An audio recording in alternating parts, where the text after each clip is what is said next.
তো বন্ধুরা, আমরা প্রথমে কিন্তু মেয়ে বাড়িতে বিয়ে করবার জন্য আসছি নশা নিয়ে, এবং কুলধরা হয়ে সবাই আসি এখানে মেয়ে বাড়িতে। তো মেয়ে বাড়ির কী ধরনের পার্টির আয়োজন করছে এবং কি ধরনের প্রথম নশাকে বা প্রথম তার নতুন জামাইকে কিভাবে বরণ করে নেবেন সেখানে আপনারা দেখতেছেন, এবং খুব সুন্দর কিন্তু জবরদস্ত দেখা যাচ্ছে, খুবই ভালো লাগছে। মানুষের মনে কিন্তু বহুত ধরনের ডিজাইন দিন দিন বাড়ে যাচ্ছে, কিভাবে ধরনের মানুষ বিয়ে শাদী আয়োজন করে।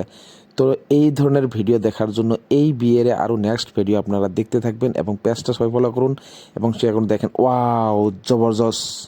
দেখেন নুরুল ইসলাম তার নতুন ওয়াইফকে কিভাবে ফুল দিয়ে বরণ করে নিলেন, এবং এর সাথেই তাকে নতুন বউয়ের ঘোমটা উঠিয়ে দেখে তার বউকে দেখলেন এবং দেখেন ওয়াও জবরদস্ত, একেবারে মজা লাগছে। দেখেন কত সুন্দর। আমরা কিন্তু প্রায় কিন্তু ফিল্ম স্টারের এই ধরনের কিন্তু দেখতে পারি, তো মজা লাগছে। এবং নেক্সট ভিডিও দেখার জন্য পেজটা সবাই ফলো করুন। এই বিয়ের আরও নেক্সট পার্ট আমি দিচ্ছি আপনাদের।